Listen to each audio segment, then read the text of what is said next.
지금으로부터 약 20여 년 전 미국의 한 마을에 한국인이 운영하던 태권도장이 있었습니다. 당시 미국에서 운영 중이던 태권도장은 상당히 많았는데 태권도의 사범은 대체적으로 그 지역의 한국의 문화를 소개하는 외교관과도 같은 역할을 했습니다.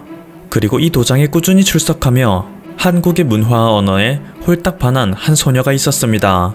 그녀의 이름은 에스더 앤더슨이죠. 도장에 갈 때마다 따뜻한 느낌을 받았다 라며 그녀는 그때 당시의 추억을 회상합니다.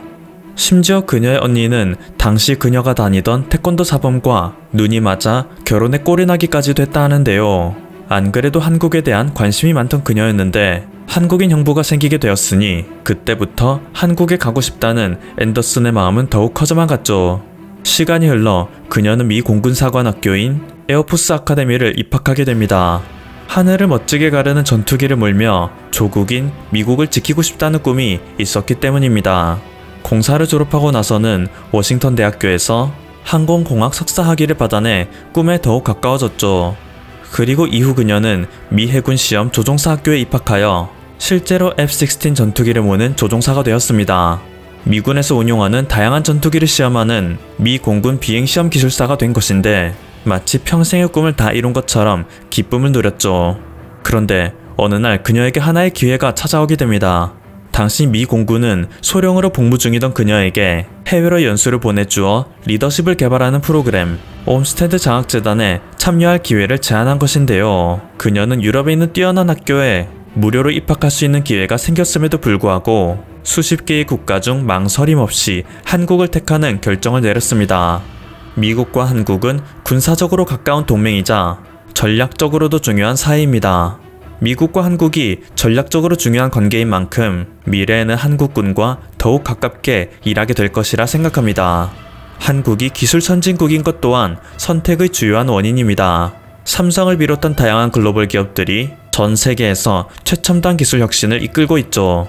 옴스테드 장학재단에 제출하는 서류에 그녀가 적은 말입니다.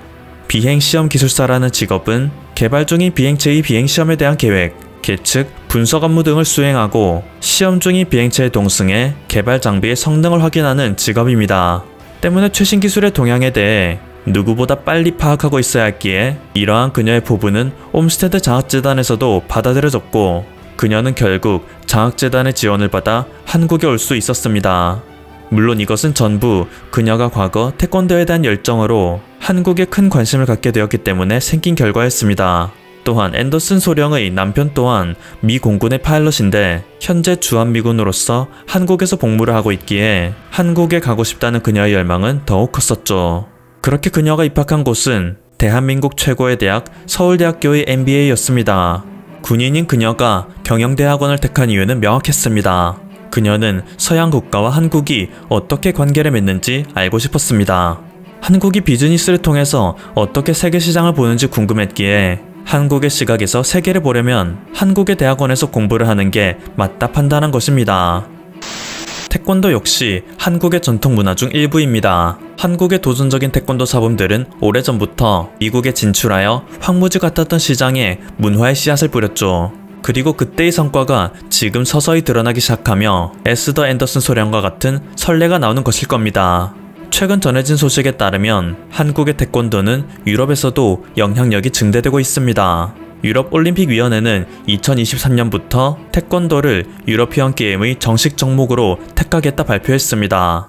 그리고 이 소식을 듣고 가장 분노하는 두 국가가 있죠. 바로 일본과 중국입니다. 우선 일본은 한국의 태권도가 일본 가라데 아류에 불과하다는 주장을 펼쳐왔습니다. 한국의 태권도는 이미 고구려 시대의 벽화 때부터 그 전통을 이어오고 있는 수천 년의 역사를 지니고 있는 반면 일본의 가라데는 기껏 해봤자 수백 년에 불과한 무예라 일본의 이러한 주장은 터무니없다고 여길 수 있습니다. 실제로 핀란드의 키무라울라 교수가 작성한 논문에 따르면 태권도 기술의 70%는 발차기인데 이 발차기 기술은 기존의 어떤 무술에서도 찾아볼 수 없는 독특한 태권도 고유의 동작이라고 설명합니다.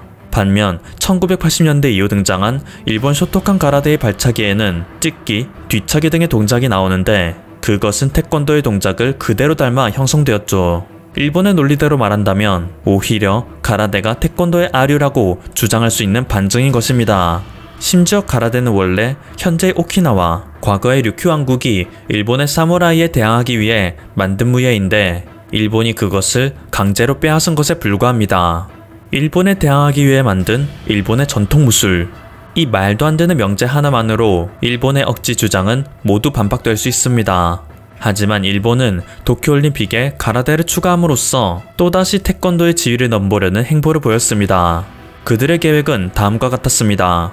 우선 가라데를 국제종합경연대회에 최대한 많이 추가시킵니다. 그 후 가라데와 태권도가 큰 차이가 없다는 점을 지적합니다.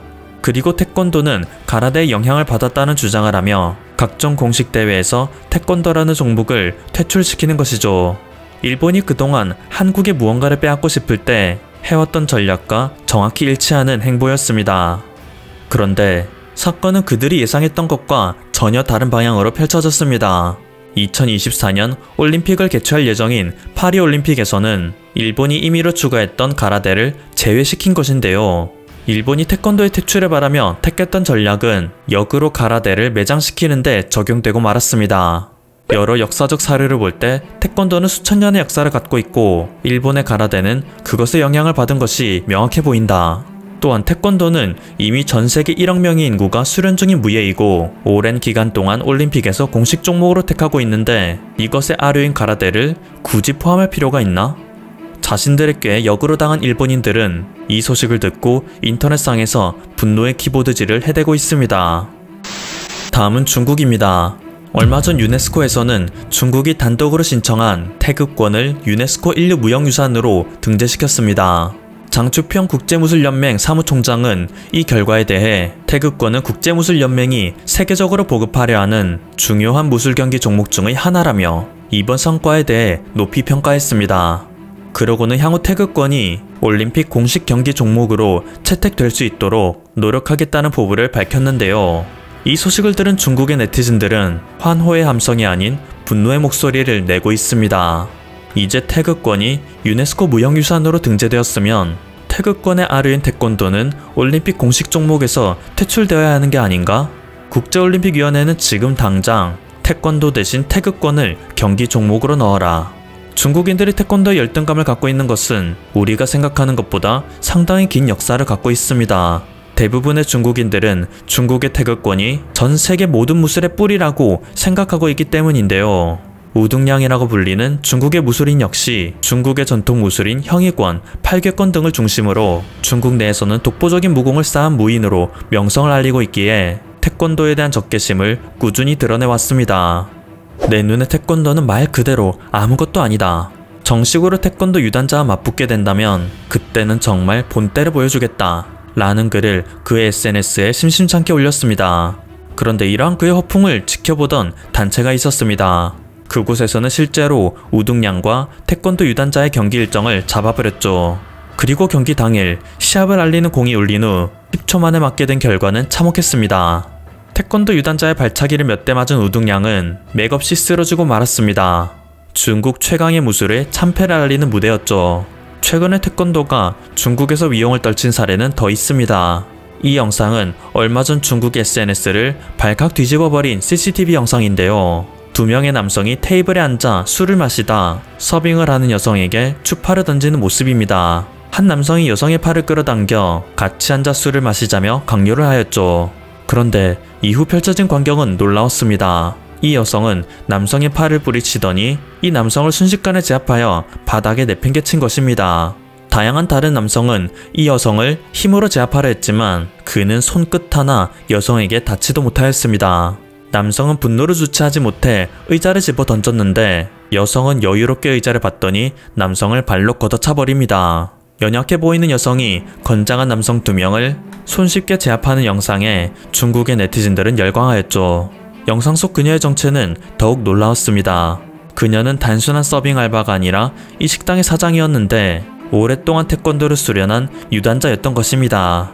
그녀는 이 영상을 게시하면서 우리 식당에는 술 취한 손님들이 음식을 주문하며 나를 괴롭히거나 만지려 드는 손님이 많다.